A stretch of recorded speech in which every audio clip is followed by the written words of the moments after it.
El tren especial desaparecido, de Arthur Conan Doyle.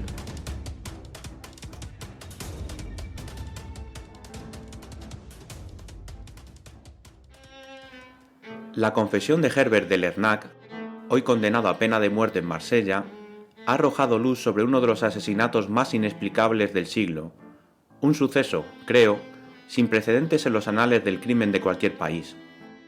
Pese a las reticencias a hablar del caso en los círculos oficiales y a la escasa información que la prensa ha difundido, hay sin embargo indicios de que la declaración de este criminal consumado se ha visto corroborada por los hechos, y de que al final hemos dado con la solución a un enigma en verdad desconcertante. Como el caso ocurrió hace ya 8 años, y una crisis política que por aquel entonces tenía absorta a la opinión pública contribuyó a restarle importancia, no está de más exponer los hechos en la medida en que nos han sido posible conocerlos. Se han contrastado con la información aportada por los periódicos de Liverpool de esa fecha, además de la investigación judicial sobre John Slater, el maquinista, y los archivos de la Compañía del Ferrocarril de Londres y la Costa Occidental que amablemente han puesto a mi disposición. En resumen, son como siguen. El 3 de junio de 1890, un caballero que dijo llamarse Monsieur Louis Caratal solicitó una entrevista con el señor James Blunt, jefe de la compañía ferroviaria en la estación de Liverpool. Era un hombre menudo, moreno y de mediana edad, encorvado de espaldas de una manera tan llamativa que insinuaba alguna deformidad en la columna vertebral. Iba acompañado de un amigo de imponente aspecto físico, cuyas maneras respetuosas y continuas atenciones denotaban una posición de dependencia con respecto al caballero. Este amigo o compañero, del que no se ha trascendido su nombre, era sin duda extranjero y, a juzgar por su tez morena, probablemente español o sudamericano. Se observó en él la peculiaridad de que llevaba en la mano izquierda una carpeta de cuero rojo, y un empleado de las oficinas de la estación central, hombre observador, se fijó en que la carpeta iba atada a la muñeca con una correa. Si bien en su momento no se dio ninguna importancia a este detalle, los sucesos posteriores lo dotaron de cierto significado. Monsieur Caratal entró en la oficina de Blunt, mientras su compañero esperaba afuera. El asunto de Monsieur Caratal se despachó en cuestión de minutos. Había llegado esa misma tarde de América Central. Ciertos asuntos de la máxima importancia lo requerían sin falta en París. Había perdido el expreso de Londres. Necesitaba que le proporcionasen un tren especial. El dinero era lo de menos. El tiempo lo era todo. Si la compañía podía facilitarle el viaje, aceptaría todas sus condiciones. Blunt tocó el timbre, avisó a Potter Hood, el director de tráfico ferroviario, y en menos de 5 minutos el problema estaba resuelto. El tren partiría en 3/4 de hora. Necesitaban ese tiempo para asegurarse de que la línea estaba libre. Se engancharon 2 vagones y un furgón de cola para el jefe del tren a la potente locomotora de Rochdale, número 247 en el registro de la compañía. El primer coche tenía como único fin paliar la incomodidad de los vaivenes. El segundo estaba dividido, como de costumbre, en 4 compartimentos. Primera y primera para fumadores, segunda y segunda para fumadores. Se asignó a los viajeros el primer compartimento, el que estaba más cerca de la locomotora, mientras que los demás iban vacíos. El jefe del tren especial se llamaba James Macpherson y llevaba varios años al servicio de la compañía. El fogonero William Smith era un empleado reciente. Al salir de la oficina del jefe de estación, Caratal se reunió con su compañero, y ambos manifestaron una extrema impaciencia por salir cuanto antes. Abonaron la cantidad solicitada, que ascendía a 150 libras con 5 chelines de acuerdo con la tarifa especial, a razón de 5 chelines por kilómetro y medio, y pidieron que los acompañaran a su compartimento para instalarse de inmediato, aunque les explicaron que tendrían que esperar casi 1 hora hasta que se despejara la vía. Entretanto, una extraña coincidencia ocurría en la oficina que Monsieur Caratal acababa de abandonar. Solicitar un tren especial no es del todo infrecuente en un próspero centro comercial, pero que se solicitaran 2 en la misma tarde era un hecho de lo más insólito. Sucedió, sin embargo, que apenas Blunt se había despedido del primer viajero, cuando otro se presentó en su despacho con una petición similar. Se trataba de Horace Moore, un individuo de aspecto caballeroso y porte marcial, que alegó que una súbita y grave enfermedad de su mujer, en Londres, le obligaba imperiosamente a emprender el viaje sin perder un solo instante. Tan patentes eran su angustia y su preocupación que Bland hizo cuanto pudo por complacerlo. Habilitar un segundo tren especial era del todo punto imposible, pues el primero ya causaba algunos desajustes en el funcionamiento del servicio de cercanías. Cabía, no obstante, la posibilidad de que el señor Moore corriera con una parte de los gastos del tren de Monsieur Caratal e hiciera el viaje en el otro compartimento de primera clase vacío si este caballero se oponía a compartir el reservado para él. Era difícil suponer que alguien pudiese poner alguna objeción a un acuerdo de tal naturaleza. Sin embargo, cuando Potter Hood le hizo la sugerencia a Monsieur Caratal, este se negó rotundamente siquiera a considerarla. El tren era suyo, contestó, e insistía en contar con su uso y disfrute exclusivo. Ningún argumento logró vencer su descortés negativa, y finalmente hubo que renunciar al plan. Horace Moore abandonó la estación muy angustiado al saber que no le quedaba más remedio que coger el tren ordinario que sale de Liverpool a las 6. Eran exactamente las 4:31, por el reloj de la estación, cuando el tren especial en el que viajaban el contrahecho Monsieur Caratal y su gigantesco acompañante partió de la estación de Liverpool. La vía estaba libre en ese momento, y el tren no haría ninguna parada hasta Manchester. Los trenes de la Compañía de Londres y la costa occidental circulan por vías de otra compañía hasta la ciudad de Manchester, a donde el tren especial debería haber llegado antes de las 6. Con notable sorpresa y cierta consternación, a las 6:15 se recibió en la estación de Liverpool un telegrama de Manchester, en el que se informaba de que el tren no había llegado a su destino. La pregunta dirigida a St. Helens, la estación que se encuentra a un tercio de distancia entre las citadas ciudades, recibió esta respuesta: a James Bland, jefe de estación de Liverpool. El tren especial pasó por aquí a la hora prevista, a las 4:52, Towser, St. Helens. Este cable se recibió a las 6:40. A las 6:50 llegó un segundo telegrama de Manchester, sin noticias del tren especial anunciado. Y 10 minutos más tarde, un tercer mensaje aún más desconcertante. Suponemos algún error en horario indicado del tren especial. Siguiente tren de cercanías procedente de St. Helens recién llegado, sin noticias del anterior. Se ruega notificación por cable, Manchester. El asunto empezaba a cobrar un cariz inquietante, aun cuando en cierta medida este último telegrama tranquilizó a las autoridades de Liverpool. Si el tren especial había sufrido un accidente, era difícilmente concebible que el cercanías hubiese podido pasar por la misma vía sin encontrarse con él. Ahora bien, ¿qué alternativa quedaba? ¿Dónde podía estar el tren? ¿Era posible que se hubiera apartado de la vía por alguna razón para dar paso a otro tren? La explicación tenía sentido, en el caso de que se hubiera presentado una pequeña avería. Se envió un telegrama a todas las estaciones comprendidas entre St. Helens y Manchester, y tanto el jefe de estación como el jefe de tráfico aguardaron junto al transmisor, sumamente intrigados, la serie de respuestas que les informarían con exactitud del paradero del tren desaparecido.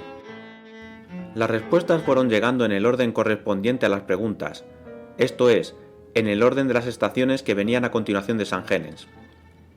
El especial pasó por aquí a las 5, Collins Green.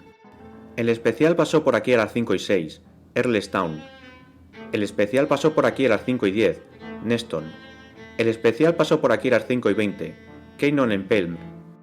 Ningún especial ha pasado por aquí, Barton Moss. Los dos hombres se miraron con perplejidad. Es la primera vez que veo una cosa así en mis 30 años de servicio, dijo Bland. Es completamente inaudito e inexplicable, señor. Algo le ha ocurrido al tren especial entre el empalme de Keynon y Barton Moss. Sin embargo, no hay ningún apartadero entre esas dos estaciones, si la memoria no me falla.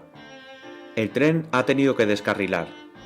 Pero, como de las 4:50, ha pasado por la misma vía sin verlo. No hay otra alternativa, señor Hood. Por fuerza ha tenido que ser así.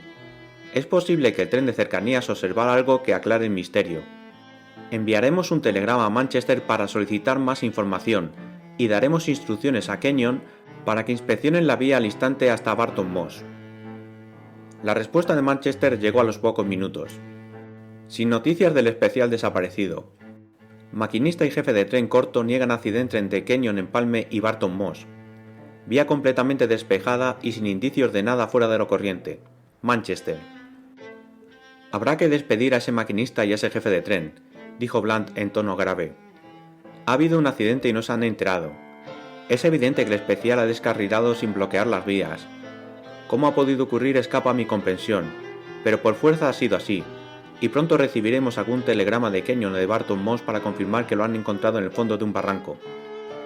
Sin embargo, la profecía de Bland no iba a cumplirse. Transcurrida media hora, llegaron los siguientes avisos del jefe de estación de Kenyon en Palme. Sin rastro del tren especial desaparecido. Con toda seguridad pasó por aquí y no llegó a Barton Moss. Desenganchamos máquina del tren de cercanías y yo mismo he recorrido la línea. Todo libre y sin señales de ningún accidente. Bland se tiró del pelo, en su perplejidad. Esto es una absoluta locura, Hood. ¿Cómo puede fumarse un tren en Inglaterra a plena luz del día? Es absurdo. Locomotora, tender, 2 vagones, un furgón de cola y 5 personas desaparecidas en una vía recta. Si en el plazo de una hora seguimos sin noticias concluyentes, avisaré al inspector Collins y yo mismo iré a inspeccionar la línea. Al fin tuvieron noticias definitivas, a través de otro telegrama enviado desde Kenyon en Palm. Lamentamos comunicar cadáver de John Slater, maquinista del especial, aparecido entre Aulagas a 3,5 kilómetros del Empalm. Cayó de locomotora, rodó barranco abajo y acabó entre arbustos. Heridas en la cabeza a causa aparente de la muerte, examinando terreno minuciosamente sin rastro de tren desaparecido. El país, como ya se ha dicho, se encontraba sumido en una grave crisis política, y las noticias de los sensacionales e importantes sucesos que ocurrían en París, donde un escándalo colosal amenazaba con derribar al gobierno y arruinar el buen nombre de muchos de los principales dirigentes franceses, contribuyó a desviar aún más la atención del público.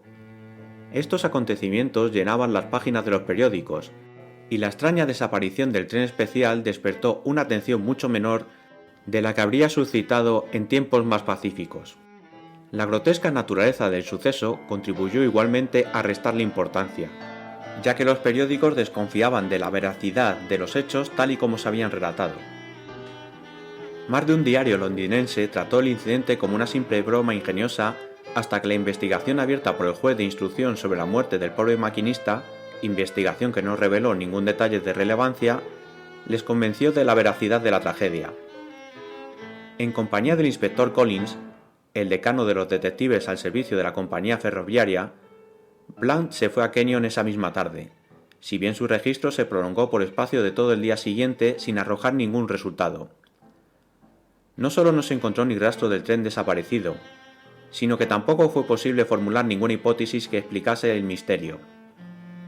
Al mismo tiempo, el informe oficial del inspector Collins, que tengo delante mientras redacto estas líneas, vino a demostrar que las posibilidades eran mucho más numerosas de lo que en un principio podía esperarse. En el tramo de vía comprendido entre estas dos estaciones, explicó, la región está salpicada de fundiciones de hierro y minas de carbón. Algunas de estas explotaciones siguen en funcionamiento, pero otras están abandonadas. Por lo menos una docena de ellas cuentan con vías estrechas por las que circulan las vagonetas hasta la línea principal. Todas ellas podemos descartarlas, como es lógico. Hay además otras 7 explotaciones que cuentan o han contado con líneas de ancho ordinario para el transporte de las mercancías desde la boca de la misma mina a los grandes centros de distribución situados en distintos puntos de la línea principal. Ninguna tiene más de unos cuantos kilómetros de longitud. 4 de las 7 corresponden a minas abandonadas, o al menos a ramales que ya no se utilizan. Son las que vienen de las minas de Red Gauntlet, Hero, Slough on Despond y Hertford. Esta última era hace 10 años una de las principales explotaciones carboníferas de Lancashire. Estos 4 ramales también podemos eliminarlos de la investigación, porque para evitar accidentes han levantado las vías más próximas a la línea principal, y ya no tienen conexión con ella. Quedan otros 3 ramales que llevan a la fundición de Carston, B, la mina de Big Ben, C, la mina de Perseverance. La línea de Big Ben mide apenas medio kilómetro, y muere en una montaña de carbón a la espera de ser retirada de la boca mina. Allí no se ha visto ni oído nada de ningún tren especial. La línea de la fundición de Carston estuvo bloqueada todo el día 3 de junio por 6 vagonetas cargadas de matita. Es una vía de sentido único, y ningún tren pudo pasar por allí.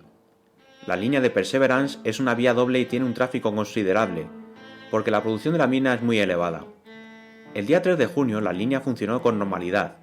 Centenares de hombres, entre los que había una cuadrilla de peones del ferrocarril, estuvieron trabajando a lo largo de sus 3,5 kilómetros, por lo que es imposible que un tren inesperado pudiera pasar sin llamar la atención de todo el mundo. Para concluir, conviene señalar que este ramal se encuentra más cerca de St. Helens que el lugar donde apareció el cadáver del maquinista, de manera que tenemos fundadas razones para pensar que el tren ya había pasado por este punto cuando ocurrió el accidente. Por lo que se refiere a John Slater, no ha sido posible llegar a ninguna conclusión a la vista de las heridas o el aspecto del cadáver. Lo único que podemos afirmar, por lo que sabemos, es que halló la muerte al caer de la locomotora. Ahora bien, ¿por qué cayó o qué fue de la máquina tras su caída? Es una cuestión sobre la que no me siento capacitado para emitir una opinión. En resumidas cuentas, el inspector presentó su dimisión, muy ofendido por las acusaciones de incompetencia que los periódicos de Londres vertieron sobre él. Transcurrió un mes, a lo largo del cual tanto la policía como la compañía ferroviaria prosiguieron sus investigaciones sin el más mínimo éxito. Se ofreció una recompensa y se prometió el perdón en caso de que se hubiera cometido un delito, pero nadie respondió ni a lo uno ni a lo otro. A diario, el público abría los periódicos con el convencimiento de que un misterio tan grotesco se habría resuelto por fin, pero seguían pasando las semanas y la solución parecía tan lejos como al principio. A plena luz del día, una tarde de junio, en la región más poblada de Inglaterra, un tren había desaparecido con sus ocupantes como si un experto en la materia de alguna química sutil lo hubiese volatilizado y transformado en gas. Lo cierto es que entre las diversas conjeturas que aventuró la prensa, hubo algunas que afirmaban seriamente la intervención de potencias sobrenaturales, o al menos prenaturales, e insinuaban que el contrahecho Monsieur Caratal era probablemente un individuo más conocido por un nombre menos distinguido. Otros apuntaban a su compañero de tez morena como el autor de los hechos, aunque nadie fue capaz de formular con claridad qué había hecho exactamente.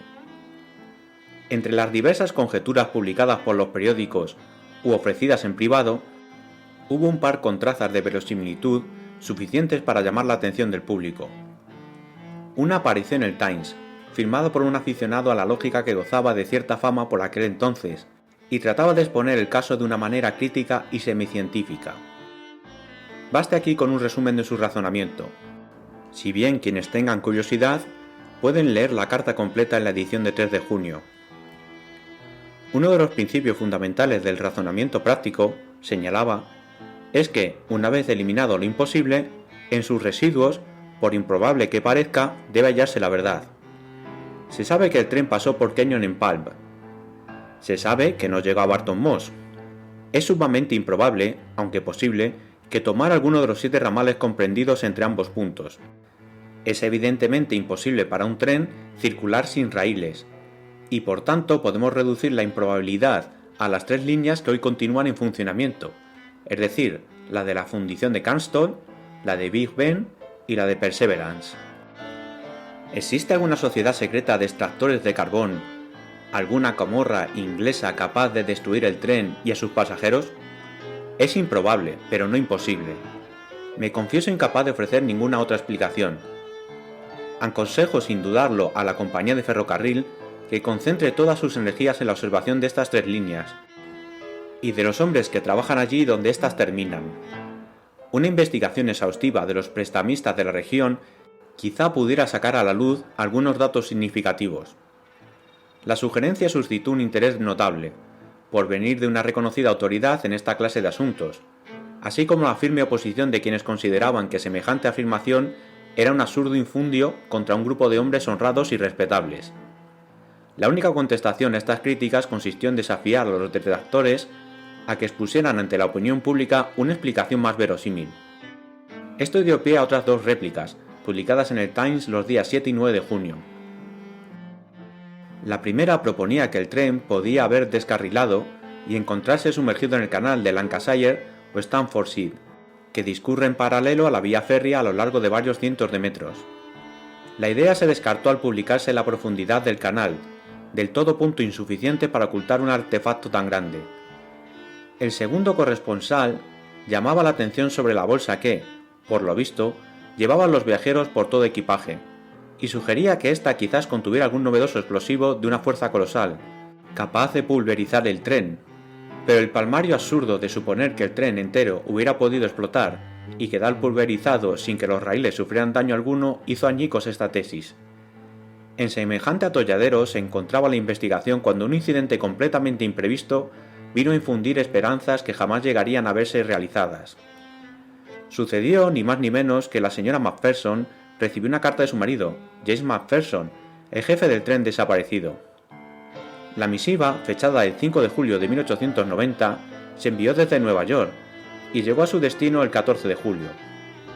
Se expresaron algunas dudas acerca de la autenticidad de la carta, si bien la señora Macpherson aseguró tajantemente que tanto la letra como el hecho de que el envío fuera acompañado de $100 en billetes de 5 eran motivos suficientes para descartar que pudiera tratarse de una broma.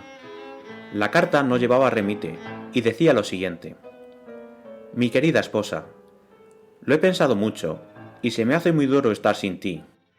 Lo mismo me pasa con Lizzie. Por más que trato de evitarlo, no puedo quitarme esa idea de la cabeza. Te envío algún dinero que al cambio equivale a 20 libras inglesas. Esta cantidad será suficiente para que Lizzie y tú podéis cruzar el Atlántico. Verás que los barcos de Hamburgo que hacen escala en Southampton son muy buenos y más baratos que los de Liverpool. Si lográis llegar aquí y alojaros en la casa Johnston, trataría de enviaros recado de cómo localizarme, pero me encuentro en una situación muy complicada y no soy feliz lejos de vosotras. Nada más por el momento, de tu amante esposo, James Macpherson. Por algún tiempo se albergó la esperanza de que esta carta conduciría al esclarecimiento total del caso, más aún cuando se averiguó que un pasajero que guardaba un estrecho parecido físico con el jefe del tren desaparecido y figuraba en el registro de a bordo con el nombre de Summers, había embarcado en Southampton, a bordo del Vístula, que zarpó de Hamburgo con rumbo a Nueva York el día 7 de junio. La señora Macpherson y su hermana, Lizzie Dalton, hicieron el viaje a Nueva York. Es probable que ciertos comentarios indiscretos aparecidos en la prensa alertasen a Macpherson de que la policía estaba empleando a las mujeres como cebo para encontrarlo. Fuera como fuere, lo cierto es que Macpherson ni apareció ni dio señales de vida, y las mujeres se vieron finalmente obligadas a regresar a Liverpool. Así estaban las cosas, y así continuaron hasta el presente año de 1898. Por increíble que parezca, nada ha trascendido en los últimos 8 años que arrojase ninguna luz sobre la extraordinaria desaparición del tren especial en el que viajaban Monsieur Caratal y su compañero. Las minuciosas indagaciones realizadas sobre los antecedentes de ambos viajeros únicamente han revelado que Monsieur Caratal era un financiero y un agente político muy conocido en América Central, y que en el curso de su viaje a Europa había delatado una honda impaciencia por llegar a París. Su compañero, que en el registro de pasajeros figuraba con el nombre de Eduardo Gómez, era un hombre de antecedentes violentos y fama de bravucón y pendenciero. Sin embargo, había pruebas fehacientes de que servía con honradez y abnegación los intereses de Monsieur Caratal, y de que éste, por ser un hombre encrenque, le había contratado como guardián y protector. Cabe añadir que no fue posible recabar ninguna información de París acerca de cuáles podían ser los asuntos que requerían con tanta urgencia a Monsieur Caratal en la capital francesa. Esto era todo cuanto se conocía del caso hasta que los periódicos de Marsella publicaron la reciente confesión de Herbert de Lernac, condenado a muerte por el asesinato de un hombre de negocio llamado Bonvalot.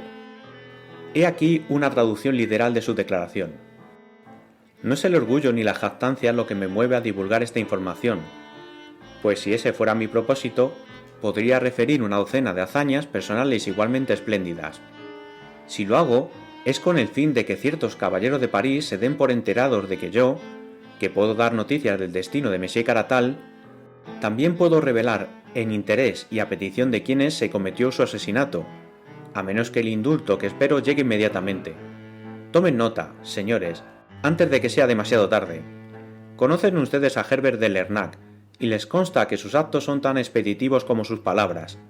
Apresúrense, pues de lo contrario están perdidos. No citaré nombres por el momento. ¿Qué no pensarían ustedes si oyeran esos nombres? Me limitaré a exponer la habilidad con que ejecuté mi misión. Fui entonces leal con quienes me contrataron, y no me cabe duda de que ahora ellos lo serán conmigo. Así lo espero, y en tanto no tenga el convencimiento de que me han traicionado, no divulgaré esos nombres que causarían conmoción en Europa. Pero ese día, no digo más. Brevemente, pues, En 1890 hubo en París un famoso juicio relacionado con un monstruoso escándalo político y financiero. ¿Hasta qué punto llegaba la monstruosidad del escándalo únicamente lo saben los agentes confidenciales? Estaban en juego el honor y la carrera de muchos de los hombres más relevantes de Francia. Seguro que habrán visto ustedes alguna vez un grupo de 9 bolos en pie, tiesos, remilgados y rectos, hasta que la bola se acerca a lo lejos y ¡zas, zas, zas! Los 9 bolos ruedan por el suelo. Pues bien, imaginen que los hombres más destacados de Francia son esos 9 bolos, y que Monsieur Caratal era la bola que se acercaba a lo lejos. Si llegaba a su destino, todos caerían, ¡zas, zas, zas! Se decidió que no llegase. No los acuso a todos de ser conscientes de lo que iba a ocurrir. Como ya he señalado, había importantes intereses en juego, tanto financieros como políticos, y se constituyó un sindicato para dirigir la operación. Entre quienes se adhirieron al sindicato, hubo algunos que no llegaron a comprender cuál era su finalidad. Otros la comprendían perfectamente, y pueden estar seguros de que no he olvidado sus nombres. Estaban advertidos de la llegada de Monsieur Caratal mucho antes de que éste partiera de América Central, y sabían que las pruebas que obraban en su poder significaban la ruina para todos ellos. El sindicato disponía de una suma de dinero ilimitada, y cuando digo ilimitada quiero decir literalmente ilimitada. Buscaron a un hombre capaz de doblegar esa fuerza gigantesca. El elegido debía tener inventiva, resolución y capacidad de adaptación, lo que se dice un hombre entre un millón. Eligieron a Hebert de Lernac, y reconozco que no se equivocaron. Mi misión consistía en seleccionar a mis subordinados, emplear con plena libertad el poder que me confiere el dinero y asegurarme de que Monsieur Caratal jamás llegase a París. Una hora después de recibir las instrucciones pertinentes, me apresté a cumplir mi cometido con la energía que me es característica, y concebí el mejor plan posible para alcanzar el objetivo. Sin pérdida de tiempo, envié a América Central a un hombre de mi plena confianza, para que acompañase a Monsieur Caratal en su regreso a casa. Si este hombre hubiera llegado a tiempo, el barco en el que navegaba Monsieur Caratal jamás habría alcanzado el puerto de Liverpool. Pero, por desgracia, este ya había zarpado cuando llegó mi agente a su destino. Dispuse entonces un pequeño bergantín armado, con la intención de interceptar el buque, pero tampoco esta vez me acompañó la suerte. Como todos los grandes organizadores, me encontraba no obstante preparado para el fracaso, y había previsto una serie de alternativas con la certeza de que una u otra garantizarían el éxito de mi misión. No subestime nadie la dificultad de mi empresa, ni imagine tampoco que el plan se reducía a un mero asesinato. Teníamos que destruir no solo a Monsieur Caratal, sino también sus documentos y a sus compañeros si veíamos razones para creer que les habían confiado sus secretos. Téngase en cuenta que estaban alerta y sospechaban vivamente que podía ser objeto de cualquier maniobra por el estilo. Era una empresa digna de mí en todos los sentidos, pues allí donde otros se acobardan, me desenvuelvo yo con maestría. Todo estaba a punto para recibir a Monsieur Caratal en Liverpool, pero yo me sentía muy inquieto, pues tenía motivos para creer que este señor había tomado medidas para que una considerable guardia personal lo estuviera esperando en Londres. Así, la misión debía ejecutarse entre el momento en que pusiera el pie en el muelle de Liverpool y el de su llegada a la estación terminal de Londres. Contábamos con 6 planes, ¿a cuál más elaborado? Cuál de ellos ejecutaríamos dependería de los movimientos del caballero. Hiciera lo que hiciese, no tendría escapatoria. Tanto si se quedaba en Liverpool como si cogía un tren ordinario, un expreso o un especial, estábamos preparados. Todo estaba previsto. Es fácil imaginar que no me era posible hacerlo todo solo. ¿Qué sabía yo de los ferrocarriles ingleses? Sucede, sin embargo, que el dinero es capaz de procurar agentes serviciales en el mundo entero, y no tardé en contar con la ayuda de uno de los cerebros más agudos de Inglaterra. No citaré nombres, pero sería injusto atribuirme todo el mérito. Mi aliado inglés era plenamente digno de nuestra confianza. Conocía al dedillo la línea de ferrocarril en cuestión, y se hallaba al mando de una cuadrilla de trabajadores inteligentes y en los que podía confiar. La idea fue suya, y únicamente solicitó mi opinión sobre algunos detalles. Sobornamos a algunos funcionarios. El más importante de todos ellos era James Macpherson, por lo que estábamos seguros de que, en el caso de que requiriese un tren especial, él sería el jefe del tren más probable. Smith, el fogonero, también estaba a nuestro servicio. Intentamos acercarnos al maquinista, John Slater, pero resultó ser obstinado y peligroso, así que desistimos.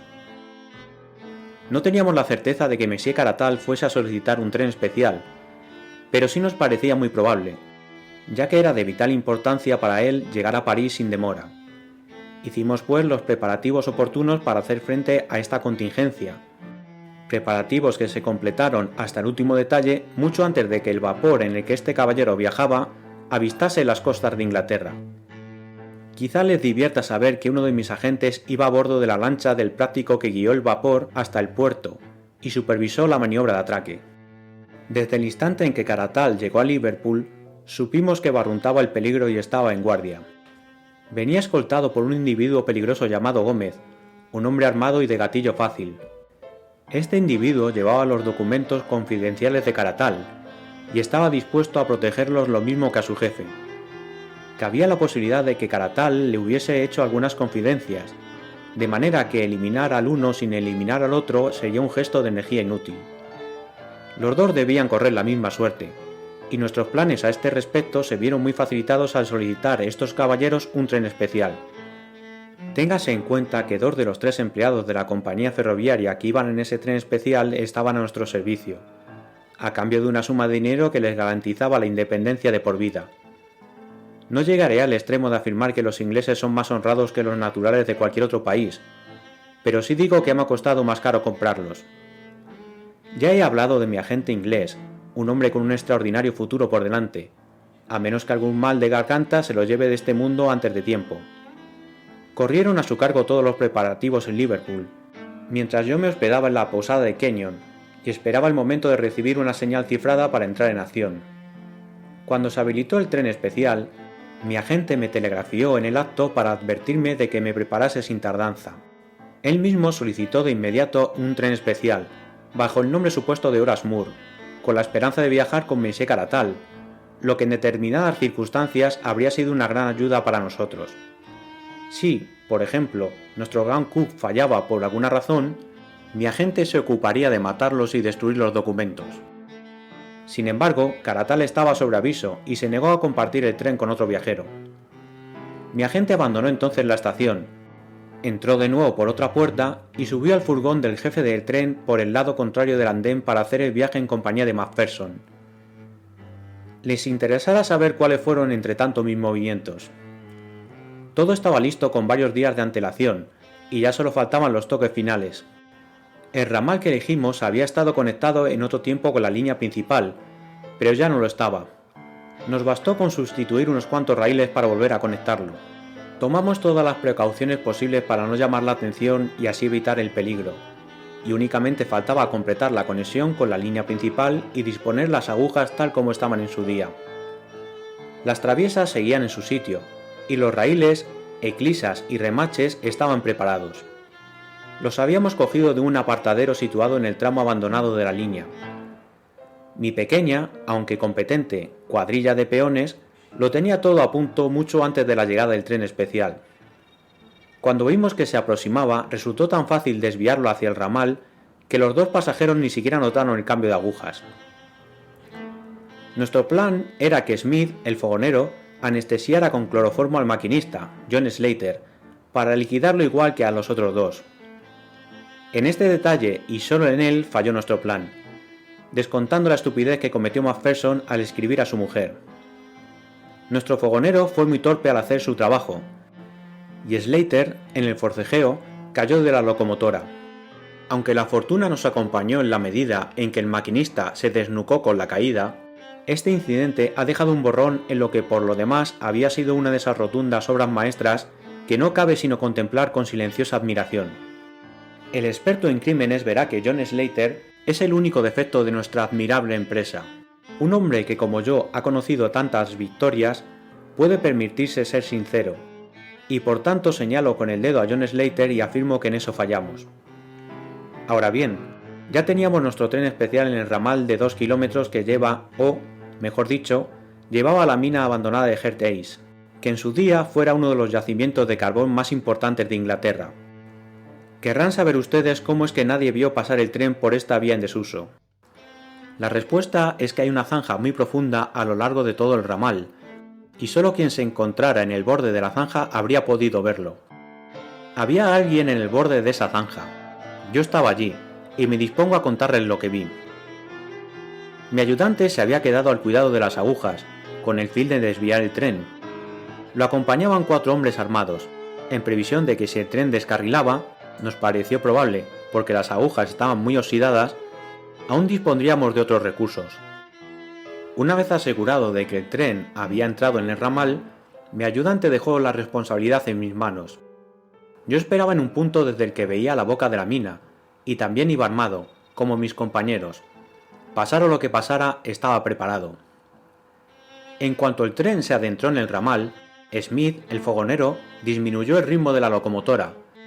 Volvió a ponerla luego a plena velocidad y saltó del tren con McPherson y mi lugarteniente inglés, antes de que fuese demasiado tarde. Tal vez fue la pérdida de velocidad lo primero que llamó la atención de los viajeros, pero el tren ya circulaba a toda máquina antes de que asomaran la cabeza por la ventanilla. Sonrió al pensar en su desconcierto. Imaginen ustedes qué sentirían si, al asomarse desde un lujoso vagón del tren, vieran de pronto que las vías por las que circulan están corroídas y oxidadas, rojas y amarillas por el abandono y la falta de uso. Qué vuelco debió darles el corazón al darse cuenta en cuestión de segundos de que no era Manchester sino la muerte lo que aguardaba al final de aquella línea siniestra. Pero el tren rodaba para entonces a una velocidad de vértigo por las vías corroídas, y las ruedas chirriaban de un modo espeluznante en contacto con la herrumbre. Estaba cerca de ellos y acerté a verles la cara. Creo que Caratal se puso a rezar. Tenía algo en la mano que parecía un rosario. El otro bramó como un toro que huele la sangre del matadero. Nos vio al borde de la zanja y nos hizo señas como un loco. Acto seguido soltó la correa que llevaba atada a la muñeca y lanzó la cartera por la ventanilla en nuestra dirección. Era evidente lo que quería indicar. Allí estaban las pruebas, y prometían guardar silencio si les perdonábamos la vida. Habría sido muy grato poder complacerlos, pero los negocios son los negocios. Además, a esas alturas el tren estaba fuera de control tanto para nosotros como para ellos. Los aullidos de Gómez cesaron al tomar el tren la curva, y ante los 2 viajeros surgió la boca negra de la mina como unas fauces abiertas. Habíamos retirado los tablones que la cerraban y despejado la entrada. Las vías llegaban antiguamente hasta muy cerca del pozo, para cargar el carbón con mayor comodidad, y nos bastó con añadir 2 o 3 tramos de raíles para alcanzar su mismo borde. Vimos las 2 cabezas en la ventana, debajo la de Caratal, encima la de Gómez, pero ambos habían enmudecido ante lo que vieron. Sin embargo, no podían apartar la cabeza, como si la visión los hubiese paralizado. Me había preguntado en más de una ocasión cómo caería el tren a esa velocidad hasta el pozo al que yo lo había guiado, y tenía mucha curiosidad por presenciarlo. Uno de mis colaboradores creía que el tren saltaría el hueco, y lo cierto es que estuvo a punto de hacerlo. Por fortuna se quedó corto, y los parachoques de la locomotora chocaron contra el borde contrario del agujero con un estrépito brutal. La chimenea de la locomotora voló por los aires. El tender, los vagones y el furgón de cola quedaron reducidos a un amasijo de hierros, que, con los restos de la máquina, ahogaron por un momento la boca del pozo. Algo cedió entonces en el centro, y toda la masa de hierro verde, carbón humeante, apliques de bronce, ruedas, madera y tapicería, se hundió con estruendo en la boca de la mina. Oímos golpes y más golpes mientras los restos del tren rebotaban contra las paredes, y mucho tiempo después un rugido ensordecedor, como si el tren hubiese tocado fondo. La caldera debió de reventar, porque al rugido le siguió una explosión seca, y una densa nube de humo y vapor emergió de las negras profundidades de la tierra para derramarse como un aguacero a nuestro alrededor. El vapor se deshizo más tarde en finos jirones que se alejaron flotando con el sol del verano, y una vez más la calma regresó a la mina de Herteis. Por fin, tras haber culminado nuestros planes con éxito, solo teníamos que alejarnos de allí sin dejar rastro. La pequeña cuadrilla de peones que se encontraba al otro lado del ramal ya había desmontado los raíles y desconectado las agujas para dejarlo todo como estaba. También nosotros, en la mina, seguíamos muy atareados. Arrojamos al pozo la chimenea y otros restos del tren, cerramos la bocamina con los tablones, como la habíamos encontrado y arrancamos y nos llevamos los raíles que habían sido colocados. Hecho esto, sin prisa pero sin pausa, cada cual siguió su camino. La mayoría de nosotros a París, mi colaborador inglés a Manchester y Macpherson a Southampton, desde donde emigró a América. Los periódicos ingleses de la época dan cuenta del celo con que realizamos nuestro trabajo y de la inteligencia con que despistamos por completo a los detectives más inteligentes de Inglaterra. Recordarán ustedes que Gómez lanzó por la ventanilla la carpeta en la que llevaba los documentos, y huelga decir que recuperé dicha carpeta y se la entregué a quienes me habían contratado. Quizá interese hoy a esos señores saber que saqué de la carpeta un par de papeles y que los conservo como recuerdos de la misión. No tengo intención de hacerlos públicos, pero en este mundo cada cual mira por sus intereses. ¿Y qué otra cosa puedo hacer si mis amigos no acuden en mi ayuda cuando los necesito? Créanme, señores, si les digo que Herbert de Lernac es igual de formidable como enemigo que como amigo, y no tiene la intención de acabar en la guillotina hasta que los haya visto a todos ustedes en el camino de Nueva Caledonia. Por su bien, antes que por el mío, apresúrense todos, Monsieur de... General de... y Barón. Pueden ustedes rellenar los espacios en blanco mientras leen este escrito. Les prometo que la próxima vez no habrá espacios en blanco. Postscriptum. Repaso esta confesión y observo únicamente una laguna. Se refiere a ese infeliz de Macpherson, que cometió la estupidez de escribir a su mujer y concertar una cita con ella en Nueva York. No cabe imaginar que cuando estaban en juego intereses como los nuestros, íbamos a fiarlos al azar de que un hombre como él desvelara sus secretos a una mujer. Y puesto que ya había roto su juramento, al escribir esa carta, no podíamos confiar en él. Así pues, tomamos las medidas pertinentes para asegurarnos de que Macpherson no volviera a ver nunca a su esposa. A veces he pensado que habría sido un detalle escribir a esta señora y asegurarle que no existe ningún impedimento para que vuelva a casarse.